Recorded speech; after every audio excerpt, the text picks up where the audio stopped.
रबी उम्मतेर कांडारी शफातकारी रसूल अकरम मुहम्मदुर रसूलुल्लाह सल्लल्लाहु अलैहि वसल्लमेर उम्मत करे दुनियाय पाठिয়েছেন। এটা আমাদের জন্য বড়ই সৌভাগ্যের বিশাল নিয়ামত, যার শুকরিয়া আদায় করে শেষ করা যাবে না। আল্লাহ রাব্বুল আলামিন আমাদেরকে শ্রেষ্ঠ উম্মত করে পাঠাবার কারণে আল্লাহ রসুলের উম্মত হওয়ার কারণে আমরা পৃথিবীতে যেমন সম্মানিত, আমাদের ইন্তেকালের পরেও হাদিস থেকে আমরা জানতে পারি এই উম্মত সম্মানিত হবে অন্য অন্য উম্মতের তুলনায়। রসুল আকরাম সাল্লাল্লাহু আলাইহি ওয়াসাল্লাম তিনি হচ্ছেন আমাদের আদর্শ, তিনি আমাদের নমুনা। তার নমুনায়, তার আদর্শে আমাদের জীবন আমরা রঙিন করব। আল্লাহ পাকের হুকুমও আল্লাহর কাছে গ্রহণযোগ্য হবে না যদি নাকি আল্লাহর হুকুম মানাটা রাসূলের তরিকায় না হয়। আল্লাহর কাছে আমাদের ইবাদত বন্দেগী, আমাদের আমল ততক্ষণ পর্যন্ত গ্রহণযোগ্য হবে না যতক্ষণ না আমাদের এই আমলগুলি রাসূলের পদ্ধতিতে, রাসূলের সুন্নাহ অনুযায়ী, আল্লাহর রাসূলের সুন্নাহর মুআফিক যতক্ষণ না হবে ততক্ষণ পর্যন্ত কোনো ইবাদত আল্লাহর কাছে গ্রহণযোগ্য হবে না। অতএব আমাদের আমল এবং ইবাদত হতে হবে রাসূলের অনুসরণে, রাসূলের ইত্তেবায়, রাসূলের নমুনায়, তার আদর্শে। তিনি আমাদের তার নমুনায় নিজেদেরকে গড়ার জন্য আল্লাহর পক্ষ থেকে আমাদেরকে নির্দেশনা দেওয়া হয়েছে।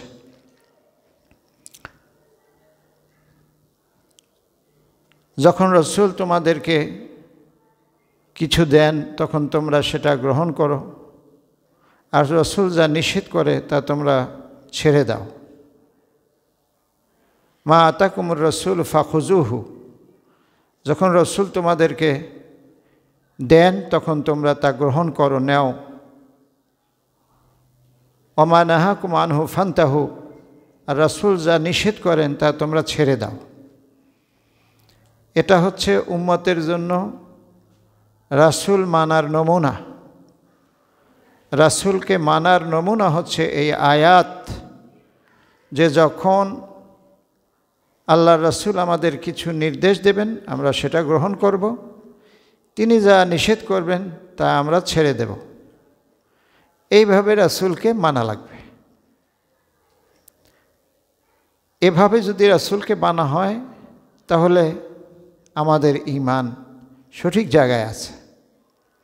এভাবে যদি না মানা হয়, রাসূলের ভালোবাসায় আমরা সিক্ত, রাসূলের ভালোবাসায় আমরা উন্মুক্ত, রাসূলের ভালোবাসায় আমরা পাগল পারা, কিন্তু সেই ভালোবাসাটা রাসূলের নির্দেশনা অনুযায়ী যদি না হয় তাহলে আমরা আসলে রাসূলকে ভালোবাসি না।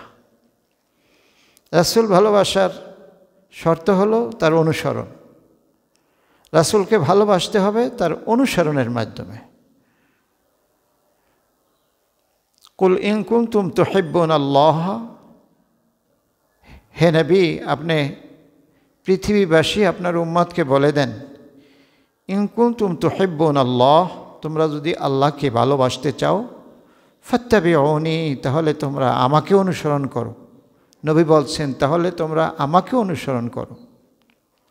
আল্লাহর ভালোবাসা যদি পেতে চাও তাহলে অনুসরণ করতে হবে কাকে?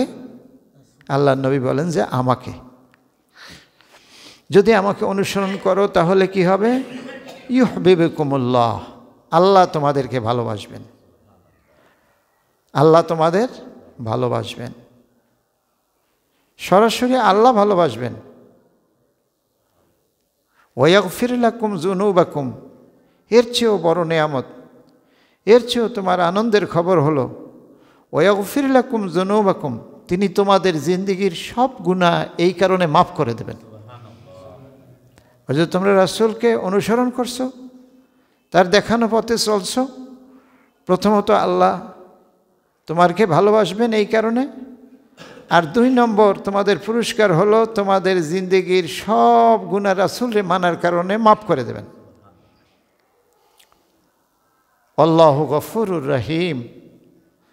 তোমরা আবার এই সন্দেহ করো না যে আমি এত বড় পাপী, আল্লাহ আমারে মাফ করবেন। বরং আমি আল্লাহ ঘোষণা দিচ্ছি, যদি রাসূলের অনুসরণ করো তাহলে তোমার গুনাহ যত বড় হোক আমি মাফ করে দেব, এই ওয়াদা স্বয়ং আমি সৃষ্টিকর্তা আল্লাহ দিলাম। সেখানে তোমার সন্দেহের কোনো কারণ থাকার দরকার নাই যে আমি এত বড় পাপী, আমাকে মাফ করবেন কিনা আল্লাহ। আপনি যত বড় পাপী হন, আমি যত বড় পাপী হই, এই আয়াত প্রমাণ করে যে রাসূলের অনুসরণ শুরু করে দিলে আল্লাহ গুনাহ মাফ করে দেবেন। এ কথা বলা হয় নাই যে আপনার জিন্দেগিভর সব আপনি অনুসরণ করার পর আল্লাহ আপনাকে মাফ করবেন, এ কথা না। আপনি যখনই অনুসরণ শুরু করবেন তখনই আল্লাহ আপনারে মাফ করবে।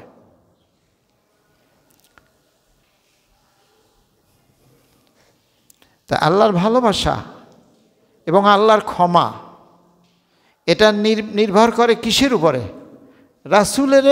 রাসূলকে মানার উপরে, নবীকে মানার উপরে নির্ভর করে আল্লাহর ভালোবাসা আর আল্লাহর ক্ষমা।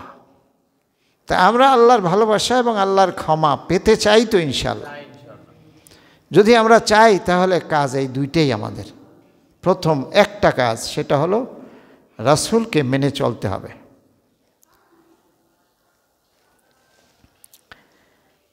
এখন রাসূল করিম সাল্লাল্লাহু আলাইহি সাল্লামকে মেনে চলা, যে হুজুর আমরা তো মানি, হ্যাঁ আমরা মানি, আমরা নবীকে মানি, আমরা তো নবীর উম্মত। সেই মানাটা হতে হবে সাহাবায়ে কেরাম যেভাবে মেনেছেন সেভাবে।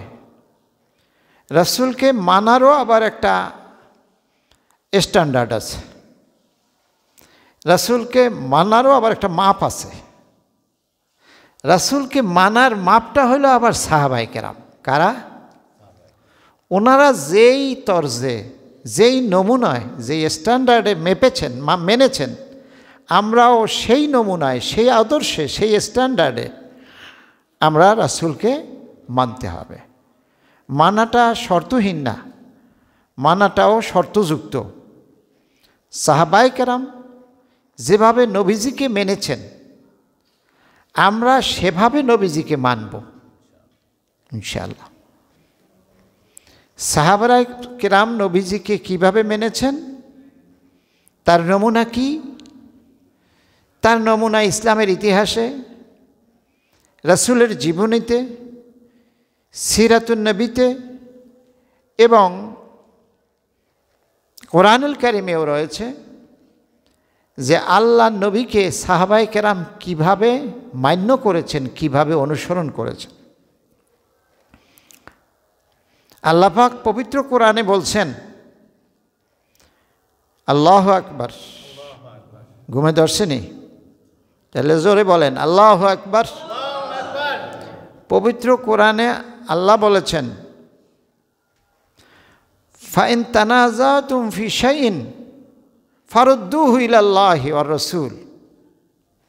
কোনো বিষয় যদি তোমাদের মধ্যে দ্বন্দ্ব হয়, খুব খেয়াল, মানার নমুনাটা দেখেন। তোমাদের মধ্যে যদি কোনো বিষয় নিয়ে দ্বন্দ্ব হয়, কি বলেন আমাদের মধ্যে কি দ্বন্দ্ব হয় না? সব বিষয়ে কি আমরা সবাই একমত? কোনো বিষয় তো আমাদের দ্বিমত আছে, দ্বন্দ্ব আছে। সেই দ্বন্দ্ব ছোট হোক আর বড় হোক, ফারুদ্দুহু ইলাল্লাহ, সেটা প্রথমে নিয়ে যাও আল্লাহর কাছে। তোমার এই দ্বন্দ্ব মিটানোর জন্য প্রথমে যাও কার কাছে? ওয়ার রাসূল, এরপরে যাও রাসূলের কাছে।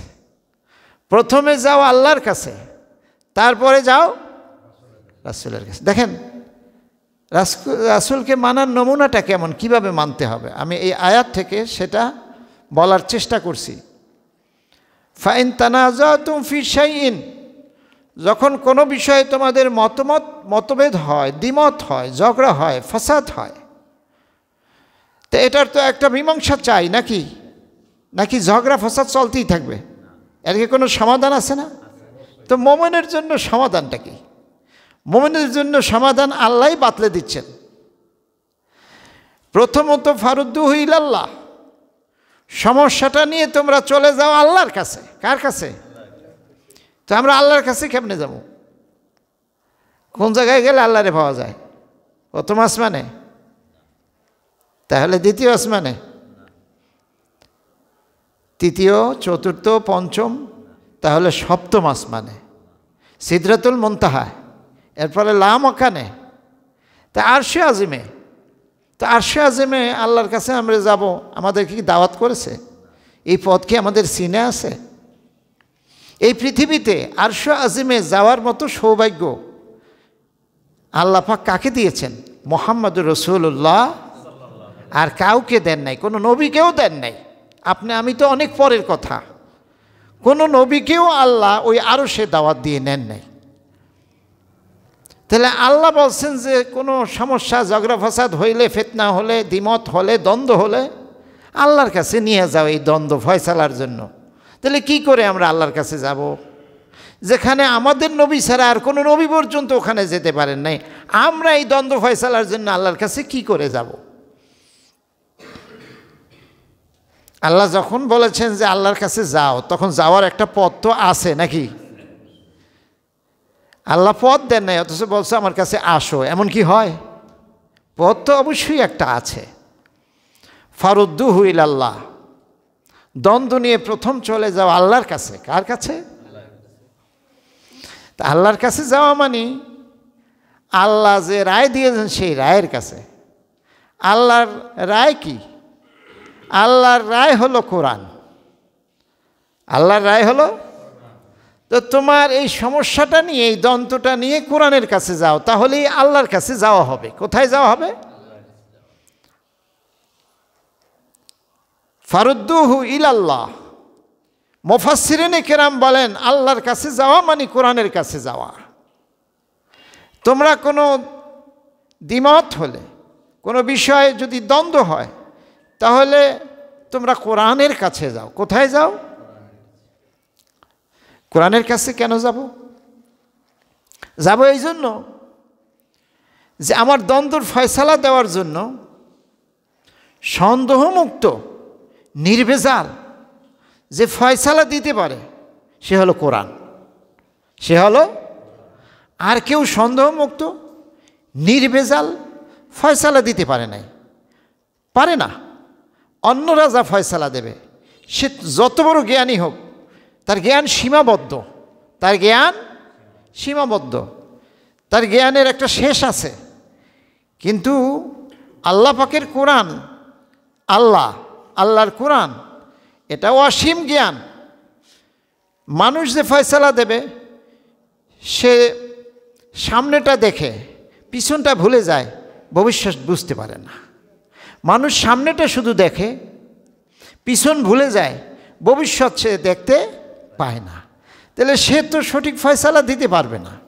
যেই আল্লাহ আগেও জানেন, বর্তমানও জানা আছে, ভবিষ্যতে কি আছে তাও জানা আছে, সেই আল্লাহ যদি ফয়সালা দেয়, ওই ফয়সালাটাই হবে পরিপূর্ণ এবং পূর্ণাঙ্গ। কি বলেন, ঠিক কিনা? এই জন্য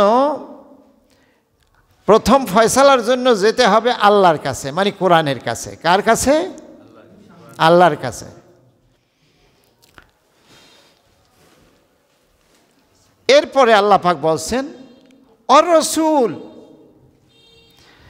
দ্বিতীয় নম্বরে ফয়সালার জন্য যেতে হবে আল্লাহর রাসূলের কাছে।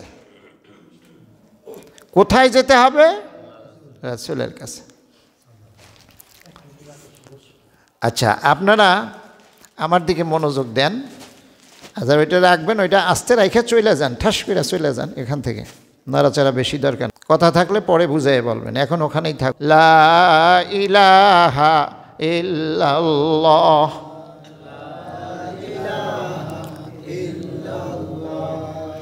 লা ইলাহা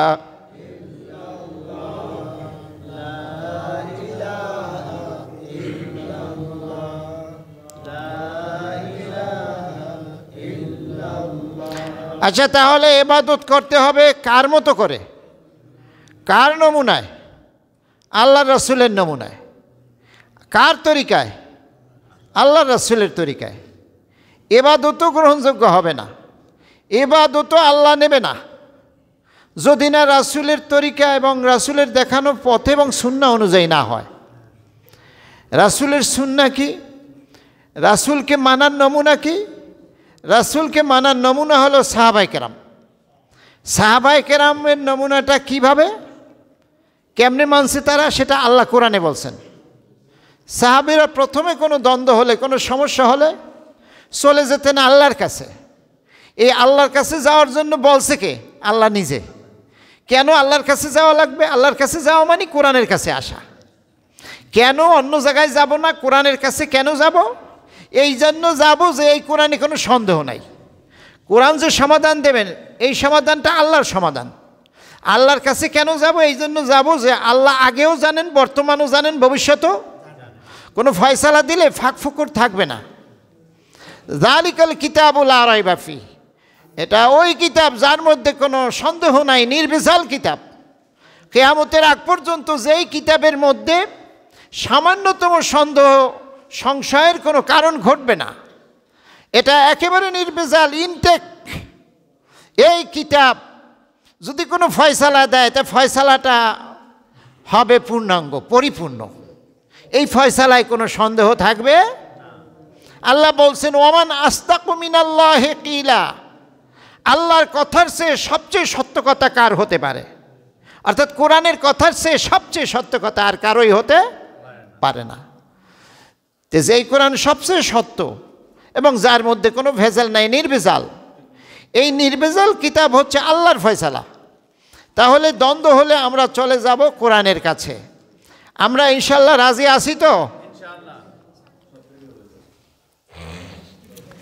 তো এই কোরআন আবার আল্লাহ রাসূলকে অনুসরণ করতে হবে সাহাবায়ে কেরামের মতো। সাহাবায়ে কেরাম কীভাবে অনুসরণ করেছেন সে পথ আল্লাহ বলে দিয়েছেন। তারা দ্বন্দ্ব হলে চলে যেতেন আল্লাহর কাছে, মানে কোরআনের কাছে, এরপর যেতেন রসুলের কাছে, তারপর যেতেন কোথায়? আমাদেরকে প্রথম যেতে হবে কোরআনের কাছে, তারপর দ্বন্দ্ব সমাধানের জন্য যেতে হবে রাসূলের কাছে। কার কাছে? রাসূলের কাছে। আচ্ছা, এইটা লইয়া আপনারা টানাটানি কেন করতেছেন? আল্লাহর কাছে, তারপর যেতে হবে রাসূলের কাছে। এখন রাসূল কি আছে? রাসূলের কাছে কি করে যাব? রাসূল তো নাই। রাসূলের কাছে যাব মানে হাদিসের কাছে যাব। কোথায় যাব? হাদিসের কাছে যাব। সম্মানিত হাজিরিন, সাহাবায়ে কেরাম নবীর তরিকা, নবীরে কেমনে মানছে, আল্লাহর হুকুম নবীর তরিকায় কেমনে মানছে, তার একটা উদাহরণ শোনেন। একজন ইহুদি আর একজন মুসলমান, মানুষ কয়জন হলো? একজন কোন ধর্মের? আর একজন যিনি মুসলমান তিনি সাহাবী। সাহাবী কারা? আমরা কেউ বলতে পারবো সাহাবী কারা? দেখছে। আর একটু এর সাথে মিলাইতে হবে, ঈমান অবস্থায় রাসূলকে যারা দেখছে। কারণ আবু জাহেলও তো দেখছে, হে কি সাহাবী নেই? ঈমান অবস্থায় দেখা লাগবে, তাহলে তিনি হচ্ছেন সাহাবী। তো একজন হলো ইহুদি আর একজন হলেন সাহাবী। দুইজনের মধ্যে দ্বন্দ্ব হয়েছে। দ্বন্দ্ব হওয়ার পর এখন আল্লাহ কি পরামর্শ দিছে যে যখনই দ্বন্দ্ব হয় তখনই তোমরা আল্লাহর কাছে যাও। তো যেহেতু রাসূল নিজে উপস্থিত আছেন, রাসূল যে ফয়সালা দেবে ওটা আল্লাহরই ফয়সালা। কার ফয়সালা? আল্লাহর ফয়সালা। তো দুইজন সাহাবী, এই যে আমরা কোরআন শরীফ যেটা লেখা দেখি এটা হলো লিখিত কিতাব, আর জীবন্ত কোরআন হলেন রাসূল। জীবন্ত কোরআন কি? আল্লাহর নবী। সাহাবীরা যে জিজ্ঞেস করে, হে আল্লাহ রাসূলের স্ত্রী আয়েশা, রাসূলের চরিত্র কেমন ছিল? তো আয়েশা বললেন, তোমরা কি কোরআন পড়ো না? কোরআনটাই তো রাসূলের চরিত্র, কোরআনই রাসূল, রাসূলই কোরআন। বলেন সুবহানাল্লাহ। তাহলে রাসূল যেহেতু উপস্থিত, তার কাছে গেলে আল্লাহর কাছেও যাওয়া হয়, রাসূলের কাছেও যাওয়া হয়।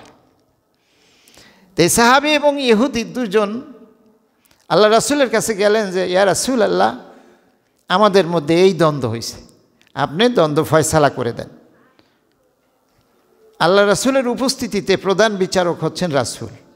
যে কোনো যুগে নবীরা হচ্ছেন প্রধান বিচারক, প্রধান চিফ জাস্টিস। নবীদেরকে আল্লাহ পাক ওই পরিমাণ জ্ঞান দিয়ে পাঠায় যে ওই সময়ে তারা চিফ জাস্টিস হইতে পারেন, প্রধান বিচারক হইতে পারেন। বলেন আলহামদুলিল্লাহ। প্রত্যেক নবীকে আল্লাহ এই পরিমাণ জ্ঞান দেন, যেই পরিমাণ জ্ঞান থাকলে ওই যুগের শ্রেষ্ঠ বিচারক তিনি হতে পারেন। তো রাসূল করিম সাল্লাল্লাহু আলাইহি সাল্লামের কাছে দুজন গিয়া হাজির। দুইজনে মামলা নিয়ে গেছে রাসূলের কোর্টে। এইটা সর্বোচ্চ কোর্ট, এর উপরে আর কোনো কোর্ট নাই। কি আসেনি? আল্লাহর নবী হাজির আছেন, তিনি জীবিত আছেন। এই অবস্থায় রাসূলের উপর কোনো কি কোর্ট আছে? তো সর্বোচ্চ কোর্টে বিচার নিয়ে গেছেন যে আমাদের এই দ্বন্দ্ব। আল্লাহর নবী যে ফয়সালা দিলেন সেই ফয়সালাটা গেছে ইহুদির পক্ষে, মুসলমানের। খুব লক্ষ্য করেন, ফয়সালাটা গেছে কার পক্ষে? আর মুসলমানের। মুসলমান মনে মনে চিন্তা করতেছে, আমি হইলাম সাহাবি, খাইয়া না খাইয়া রাসূলের সাথে থাকি, কাফেররা কত অত্যাচার করে সহ্য করি, নিজের বাড়িঘর ছাইরা হিজরতও করি, বউ বেটি ফালাইয়া দেয়া মক্কা থুয়া মদিনায় যাই, আল্লাহর নবীর জন্য জান কুরবান করে দেই। সেই নবী দ্বন্দ্বের বেলায় ফয়সালা আমার পক্ষে এনে দেবে, ইহুদির পক্ষে দিল। এটা হইল? আমি তার কর্মী, আমি তার কি আমাদের সমাজে আছে না? সব সময় এই দলের পক্ষে আমি কাজ করি, নেতায় যদি আমার বিপক্ষে দেয় তাহলে কি আর এই দলই করতাম না, এই দলই বকাবাজি শুরু করে। জীবনটা দিয়ে লাইলাম, কিছু পাইলাম না, হাইব্রিডওয়ালারা সব পাইয়ে গেল। কই না আমরা? তো ওই সাহাবি, ওই জাতীয় কর্মী, সে বলতেছে সব করে নবীর লেগা, সেই নবী আমার বিপক্ষে ইহুদির পক্ষে রায় দিছে, এটা কি হইল? তো সাহাবি মাথার মধ্যে আসলো যে ওমর খুব রাগী মানুষ, ওমর রাগী মানুষ, আমি মুসলমান, রাসূলের কর্মী, ওমরের দলের লোক, আমি যদি ওমরের কাছে যাই সানি করি, আপিল করি, তাহলে ওমর ঠিকই আমার পক্ষে রায় দেবে, ওমর ঠিকই আমার পক্ষে রায় দেবে। তো দুইজন আবার হযরত ওমরের দরবারে গেছে, বাড়িতে গেছে। বাড়িতে যাওয়ার পর বলতেছে আসসালামু আলাইকুম আমিরুল মুমিনিন, তখনও তিনি হন নাই। হে আল্লাহ রাসূলের সাহাবী খলিফা ওমর, আমরা আগন্তুক। ওয়ালাইকুম আসসালাম, কি চাই? বললেন যে আমরা ফয়সালা চাই।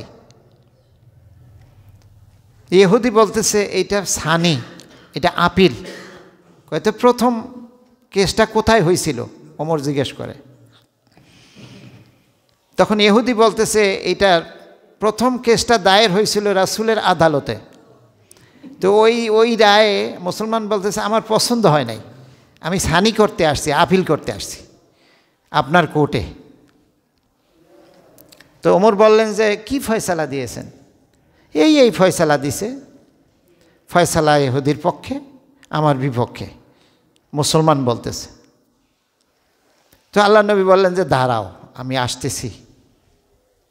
এই হযরত ওমর বললেন যে দাঁড়াও, আমি আসতেছি। তিনি ঘরের মধ্যে চলে গেলেন, গিয়ে একেবারে চকচকা একটা তরবারি হাতে নিয়ে আইসা বলতেছে দাঁড়াও দুজন, আমি রায় দিচ্ছি। তরবারিটা কোষমুক্ত করে, চামড়ার ব্যাগের মধ্যে তরবারি থাকতো ওই সময়। প্রত্যেক নাগরিক যারা আরব তাদের কাছে একটা তরবারি থাকতো আত্মরক্ষার জন্য। ডাকাত এবং চোর ডাকাত ইত্যাদি সন্ত্রাসীরা খুব ব্যাপক ছিল তখন। এটা সবার একটা আত্মরক্ষামূলক তরবারি থাকতো, কোষের ভিতরে থাকতো। কোষ থেকে তরবারিটা বের করে ওই যে সাহাবি তার গর্দানটা এই শরীর থেকে আলাদা করে ফেলেছে এক কোপ দিয়া।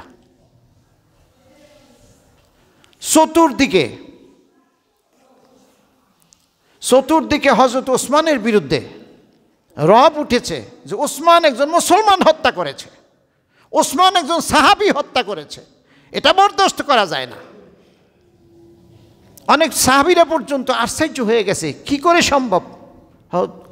ওমর রাদিয়াল্লাহু তাআলা আনহু একজন সাহাবীকে হত্যা করেছেন।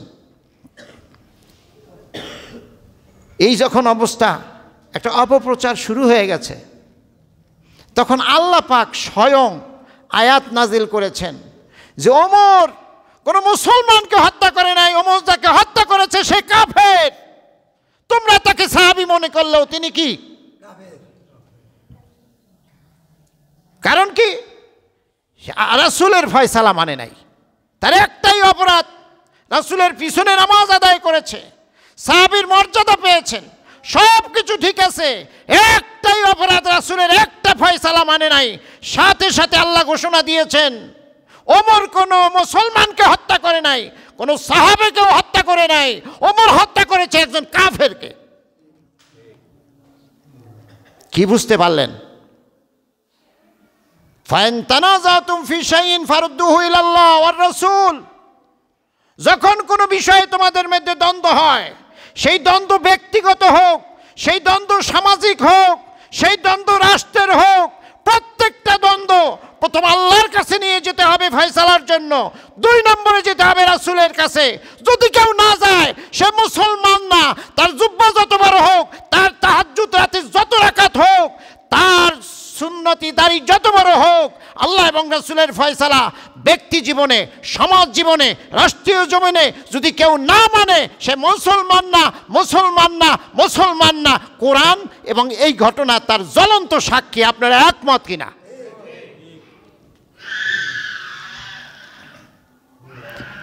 এখন এইভাবে রাসূলকে মানতে হবে।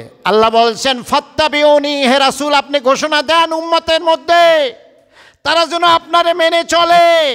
যে মানবে না সে সাহাবা তো দূরের কথা, সে কাফের।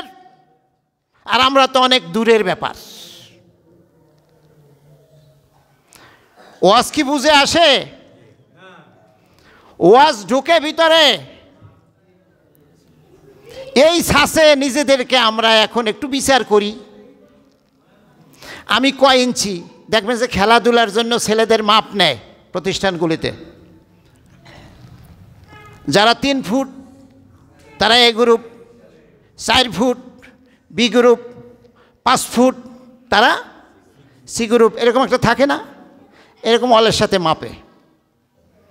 রাসূলের কোরআনের এই আয়াত, রাসূলের এই ফয়সালার ঘটনা যা আমি বললাম, এইটার সাথে এখন নিজেদের মাপেন। আমাদের মুসলমানি কোথায় আছে? আমরা আমাদের প্রত্যেকটা ব্যাপারে আল্লাহ এবং তার রাসূলকে ফয়সালা দাতা মানতে পারি কিনা? প্রত্যেক জায়গায় যদি আমরা মানতে না পারি, তাহলে ওই সাহাবীর যে অবস্থা আমাদেরও সেই অবস্থা।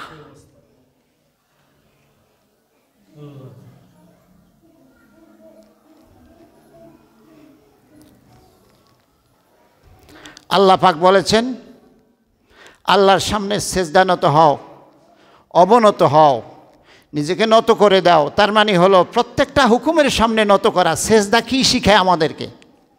সেজদা শিখায় আমাদেরকে যে আমরা আরও যদি নিচে যেতে পারতাম, আল্লাহ তোমার সামনে, তোমার হুকুমের সামনে যদি আরও নিচে যাওয়া সম্ভব হতো, মাটি ভেদ করে আমি আরও নিচে যেতাম, আমার সবটুকুন একেবারে তোমার সামনে নত করে দিলাম। অর্থাৎ আমার জীবনের ব্যক্তি, পরিবার, রাষ্ট্র, আমার চলাফেরা, উঠা বসা, আমার ব্যবসা বাণিজ্য, আমার সব কিছুর ব্যাপারে আল্লাহ তোমার কাছে নত।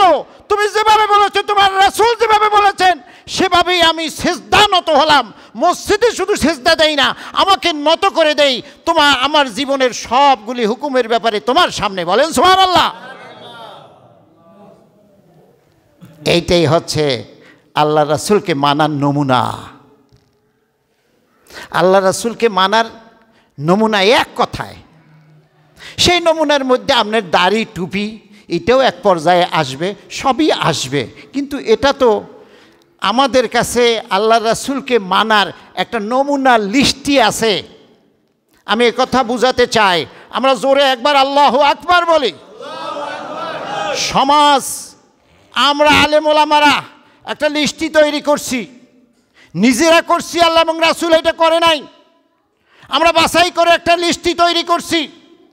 এই লিস্টির মধ্যে 10-20টা জিনিস আছে, এইটাই হলো সুন্নত। এইটা মানলেই রাসূল মানা হয়ে গেল, এইরকম একটা বুঝ আমাদেরকে দেওয়া হয়েছে আর আমরা বুঝছি। এই আমাদের ইসলাম বুঝার ধরন, এই হলো আমাদের ইসলাম বুঝার ধরন।